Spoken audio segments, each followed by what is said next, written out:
தாண்டி உங்க அம்மா அப்பா வந்து இதெல்லாம் வாங்கி கொடுக்கக்கூடிய பொருளாதார சூழல்னா காசு இருக்குமான்னு தெரியாது. கரெக்டா? உங்க அம்மா கிட்ட காசு இருக்கும், காசு இருக்காது, நீ ஆசைப்பட்டு கேட்கணும்னு நினைப்ப, ஒரு வாட்டர் பாட்டில் இருந்தா நல்லா இருக்கும்னு யோசிப்ப. இதெல்லாம் நம்ம அவனுக்கு கொடுப்போம். சரி, அவங்க அட்லீஸ்ட் ஸ்கூல் போற குழந்தைங்களை என்கரேஜ் பண்றதுக்கு தான் அது. தொடர்ந்து நீ ஸ்கூலுக்கு போ, உனக்கு என்னெல்லாம் வேணுமோ அது எல்லாமே நான் பண்றேன், சூப்பரா வச்சுக்கோங்க. முக்கியமா எல்லாரும் ஸ்கூல் போங்க. இங்க லேடிஸ் வந்து மெஜாரிட்டியா ஸ்கூல் போறீங்க, பொண்ணுங்க வந்து நிறைய பேர் ஸ்கூல் போறீங்க.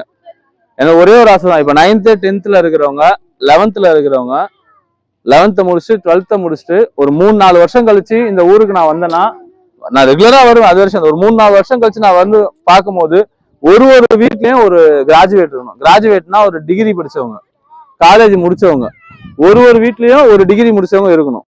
சரியா? அது என்னோட பெரிய பாட லட்சியம். நான் ஒரே ஒரு ஆளு இந்த கூட்டத்துல இருந்து வெளியே வந்து நான் மட்டுமே படின்னு சொல்ல முடியாது.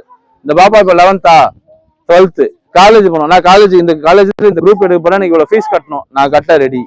ஆனா நீ காலேஜ் முடிக்கணும். 10th முடிச்சு நான் நர்சிங் போக போறேன், டைரக்டா நர்சிங் போக போறேன், எனக்கு அதுக்கு காசு கட்டுங்க, நான் ரெடி. ஆனா படிப்பை மட்டும் எப்பவுமே விடக்கூடாது. அதே மாதிரி நம்மளை சுத்தி இருக்கிறவங்க கிட்டயும், நம்ம அம்மா அப்பா கிட்டயும், நம்ம அண்ணன் தம்பிங்க கிட்டயும், தங்கச்சி கிட்டயும், ஃப்ரெண்ட்ஸ் கிட்டயும் எல்லா டைம்லயும் மரியாதையா இருக்கணும். எப்பவுமே நம்ம மரியாதையும் அடக்கமும் தான் அடுத்த கட்டத்துக்கு கொண்டு போவோம். அடக்கனா வந்து அப்படியே தலை குனிஞ்சு வா, அது கிடையாது. நம்மளோட பெரியவங்களா வாங்க போங்க, நம்மளோட சின்னவங்களா வாங்க போங்க.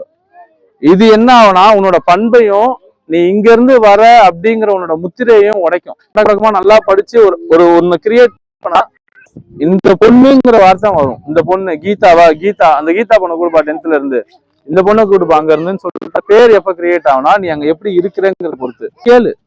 நீ கேளு. முதல் நாள் 2 நாள் 3 நாள் 4 நாள் 5வது நாள் அவங்களே சொல்லுவாங்க. நீ கேட்கலனாலும் அவங்க சொல்ல ஆரம்பிச்சிருவாங்க. ஏன்னா அவங்களுக்கு இருக்கிற வலியும் வேதனையும் யாருக்கிட்ட சொல்றதுனே தெரியாது. அவங்களோட வலி உங்ககிட்ட சொல்லக்கூடாதுன்னு கஷ்டப்பட்டு அமைதியா இருப்பாங்க. அவங்களுக்கு இருக்கிற கஷ்டத்தை உங்ககிட்ட ஷேர் பண்ணக்கூடாதுன்னு அமைதியா இருப்பாங்க. நீ கேட்க ஆரம்பிச்சனா என் பொண்ணு வளர்ந்துட்டா, என் பையன் வளர்ந்துட்டான்னு அவங்க தொடர்ந்து உங்ககிட்ட சொல்ல ஆரம்பிப்பாங்க. குடும்பத்தோட சூழலை உங்ககிட்ட ஷேர் பண்ண ஆரம்பிப்பாங்க. இப்ப ஏன் உங்ககிட்ட எதுவும் சொல்ல மாட்டாங்க தெரியுமா? உன்னை இன்னும் சின்ன பொண்ணா நினைச்சிட்டு இருக்காங்க. இதை சொல்லினா நடக்க போகுது. நீ கேட்க ஆரம்பிக்கும் போது தான் உங்ககிட்ட சொல்ல ஆரம்பிப்பாங்க. அவங்க சொல்ல ஆரம்பிக்கும் போது தான் உனக்கு வலிகள் புரியும். எப்படியாச்சும் படிச்சிரு, படிச்சு அடுத்த கட்டத்துக்கு போயிடு.